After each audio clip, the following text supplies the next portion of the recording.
Assalamualaikum warahmatullahi wabarakatuh. Perkenalkan, saya Rima Nur Azahran dengan NPM 3 digit terakhir 267 dari kelas R6C. Di sini saya akan mempresentasikan tentang mini project data mining yang berjudul klasifikasi diabetes menggunakan decision tree. Pertama, kita akan download Anaconda dulu. Kita buka Google Chrome, lalu ketik Anaconda download. Nah, di sini kita skip registration. Lalu kita pilih yang di sebelah kiri. Nah, setelah di-download, kita akan mencari dataset di Google.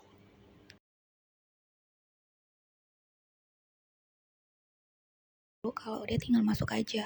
Lalu kita cari data yang ingin kita cari, apa aja terserah. Di sini aku carinya PIMA Indian Diabetes Database. Begini tampilannya. Lalu kita klik yang pojok kanan atas itu untuk download. Dan setelah file berhasil di-download, kita buka di unduhan. Lalu filenya itu berbentuk zip yang harus kita ekstrak untuk semua. Setelah diekstrak, filenya seperti itu. Sekarang kita buka aplikasi Anaconda. Nah, jadi begini tampilan Anacondanya kalau udah dibuka. Lalu kita cari Jupyter Notebook. Kita klik launch. Nah, tampilannya akan seperti ini. Kemudian untuk dataset yang udah kita download, kita upload di sini. Biar dia itu masuk ke aplikasi Anacondanya. Oke, setelah diupload dia ada di situ dan kita langsung ke file, new, dan notebook. Lalu kita select aja dan tampilannya akan seperti ini, akan siap di coding. Pertama, kita akan mengimport library yang dibutuhkan dalam codingan ini. Import pandas itu digunakan untuk membaca dan mengolah dataset.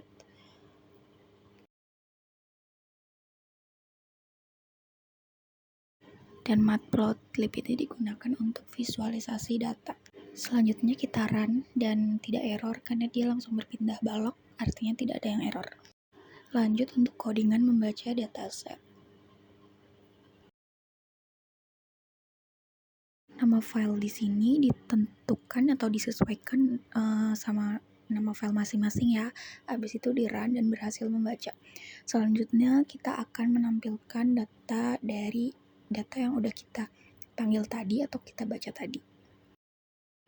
Nah, jadi ini 5 data yang berhasil kita tampilkan ya, tujuannya untuk melihat struktur awal data yang akan digunakan. Oke, lanjut kita akan menampilkan ukuran datanya.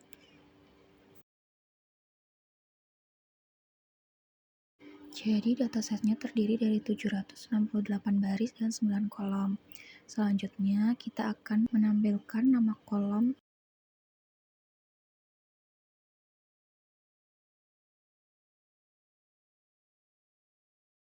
Oke, berikut adalah seluruh tampilan atribut yang nanti akan digunakan dalam proses klasifikasi.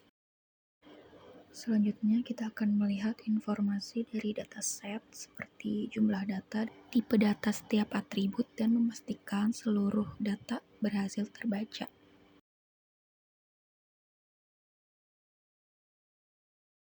Berikut adalah keseluruhan output dari info di mana tipe data menggunakan integer dan float. Selanjutnya akan menampilkan statistik deskriptif.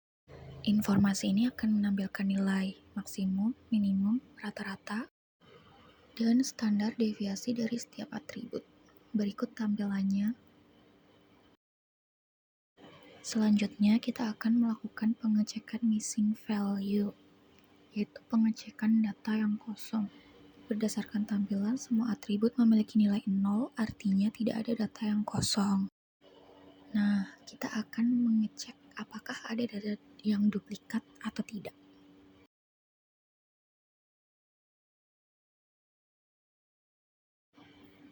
Berdasarkan output yang diperoleh, tidak ada data yang duplikat, artinya data siap kita gunakan. Lalu mengimport library lagi. Untuk scikit-learn ini digunakan untuk membagi dataset.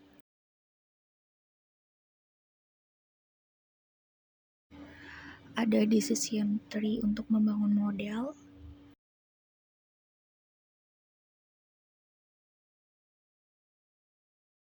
dan untuk mengevaluasi hasil klasifikasi.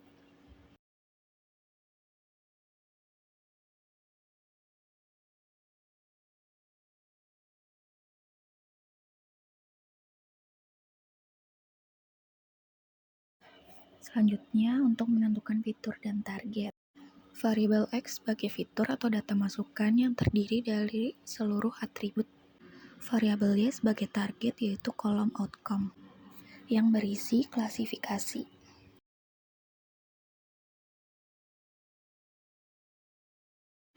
Lanjut, untuk membagi data training dan data testing dengan menggunakan train test point. TSS-nya 0,2 berarti 20% data testing dan menggunakan random step 42. Nilai 0 berarti tidak diabetes dan 1 berarti diabetes. Pada tahap ini, saya membuat model klasifikasi menggunakan algoritma decision tree dengan menggunakan fungsi decision tree classifier.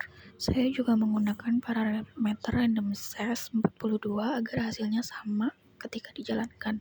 Setelah model berhasil dibuat, selanjutnya adalah melatih model menggunakan data training agar model dapat mempelajari pola hubungan antara atribut kesehatan dan status diabetes. Oke, untuk output ini menunjukkan bahwa decision tree berhasil dibuat. Selanjutnya, melakukan prediksi menggunakan data testing.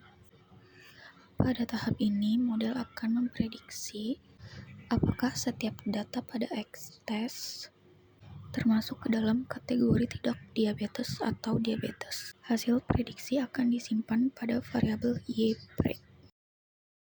Selanjutnya, menghitung nilai akurasi menggunakan akurasi score. Fungsi ini membandingkan prediksi model YPRED dengan data sebenarnya Y-test untuk mengetahui tingkat ketepatan model dalam melakukan klasifikasi.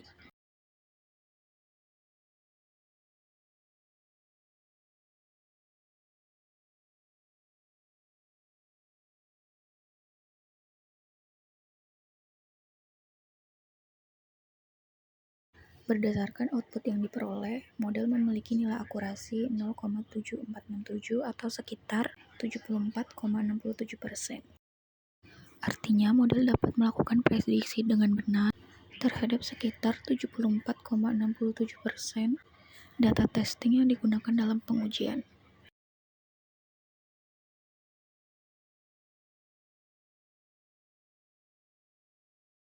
Classification report digunakan untuk mengevaluasi performa model secara lebih rinci. Berdasarkan output yang diperoleh, model memiliki nilai pada masing-masing kelas. 0 berarti tidak diabetes dan 1 berarti diabetes. Selanjutnya, menghitung confusion metric.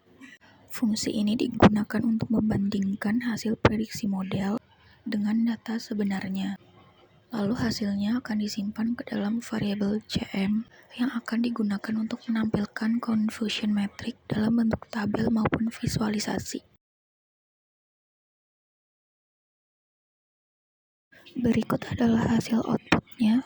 Angka 75 menunjukkan jumlah data pasien yang sebenarnya tidak menderita diabetes dan berhasil diprediksi tidak diabetes oleh model. Angka 24 menunjukkan jumlah data pasien yang sebenarnya tidak diabetes tetapi diprediksi diabetes oleh model. Angka 15 menunjukkan yang sebenarnya diabetes tapi diprediksi tidak diabetes. Angka 40 menunjukkan sebenarnya diabetes dan berhasil diprediksi diabetes oleh model.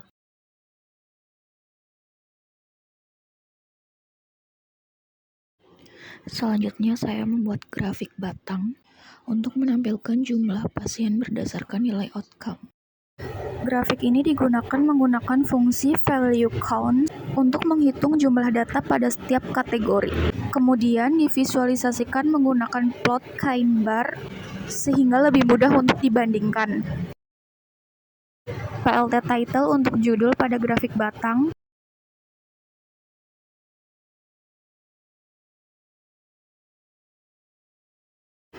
X label yaitu pada sumbu X dan Y label pada sumbu Y.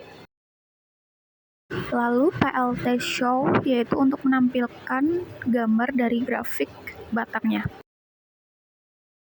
Berdasarkan pada gambar grafik batang, terlihat bahwa jumlah pasien pada outcome 0 lebih banyak daripada outcome 1. Outcome 0 adalah pasien tidak diabetes dan outcome 1 adalah pasien diabetes. Selanjutnya, membuat histogram distribusi usia pasien dengan menggunakan atribut age. Histogram digunakan untuk melihat penyebaran atau distribusi usia pasien yang terdapat pada dataset. Pada grafik ini, data dibagi ke dalam beberapa kelompok atau interval usia menggunakan parameter bin 10, sehingga pola penyebaran usia dapat terlihat dengan jelas. Output yang ditampilkan berupa histogram berupa usia pasien. Grafik ini memperlihatkan penyebaran data usia dalam dataset. Selanjutnya, saya menampilkan confusion metric dalam bentuk visual menggunakan confusion metric display. Visualisasi ini bertujuan agar hasil confusion metric lebih mudah dibaca dan dianalisis dibandingkan hanya dalam bentuk angka.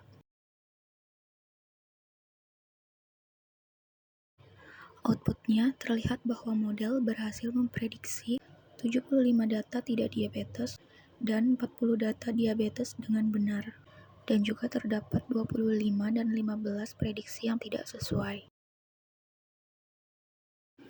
Selanjutnya, saya membuat diagram lingkaran untuk menampilkan presentase pasien diabetes dan tidak diabetes berdasarkan nilai outcome. Diagram ini dibuat dengan fungsi plot KinePy, sehingga perbandingan presentase setiap kategori dapat terlihat dengan lebih jelas.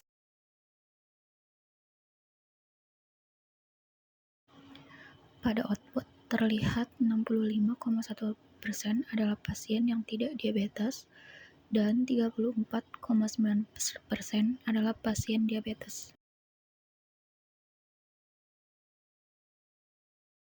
Selanjutnya, histogram distribusi kadar glukosa menggunakan atribut glukos.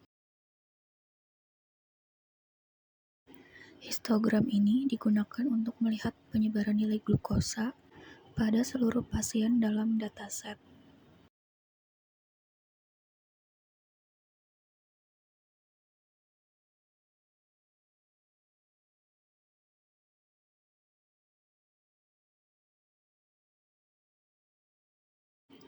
Pada output, grafik terlihat bahwa nilai glukosa pasien tersebar pada beberapa rentang nilai, sehingga memudahkan kita dalam melihat pola penyebaran pada glukosa pada dataset.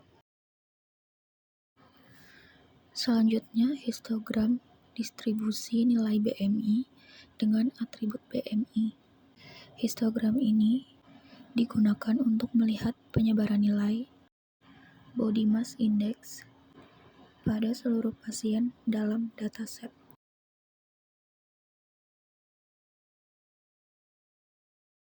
Output berupa histogram yang menunjukkan distribusi nilai BMI pasien. Grafik ini memperlihatkan penyebaran nilai BMI pada dataset. Selanjutnya, saya membuat heatmap korelasi antar atribut. Pada kode ini digunakan fungsi dfcore untuk menghitung nilai korelasi antar setiap atribut dalam dataset. Kemudian hasil korelasi tersebut divisualisasikan menggunakan SNS heatmap, sehingga hubungan antar atribut dapat terlihat lebih jelas.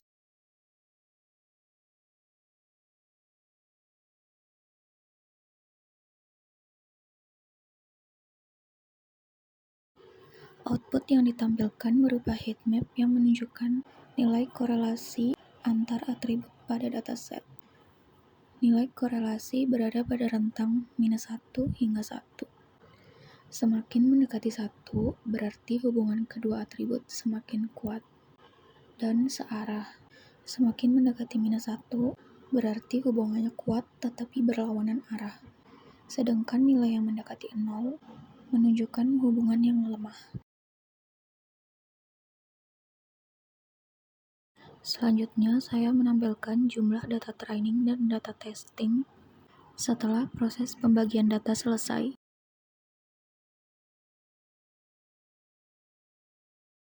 Tujuannya untuk memastikan bahwa pembagian dataset telah berhasil dilakukan sesuai dengan rasio yang ditentukan. Output menunjukkan bahwa data berhasil dibagi menjadi 614 data training dan 154 data testing sesuai dengan rasio pembagian 80/20. Terakhir, saya menampilkan jumlah data pada setiap kategori outcome menggunakan fungsi value count.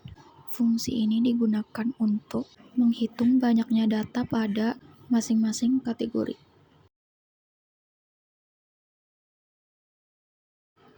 Outputnya terdapat 500 data dengan outcome 0 yang menunjukkan pasien tidak menderita diabetes, dan 260 data dengan outcome 1 yang menunjukkan pasien menderita diabetes. Dari hasil tersebut dapat disimpulkan bahwa dataset didominasi oleh pasien yang tidak menderita diabetes. Oke, baik. Semua codingan sudah selesai dan menampilkan semuanya. Lalu kita akan save file, save notebook as. Di sini aku ganti nama filenya.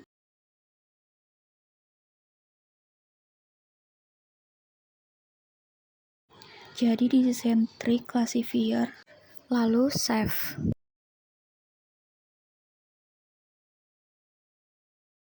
Nah, filenya sudah tersave dan bisa dilihat semua datanya. Baik, sekian presentasi dari saya. Terima kasih.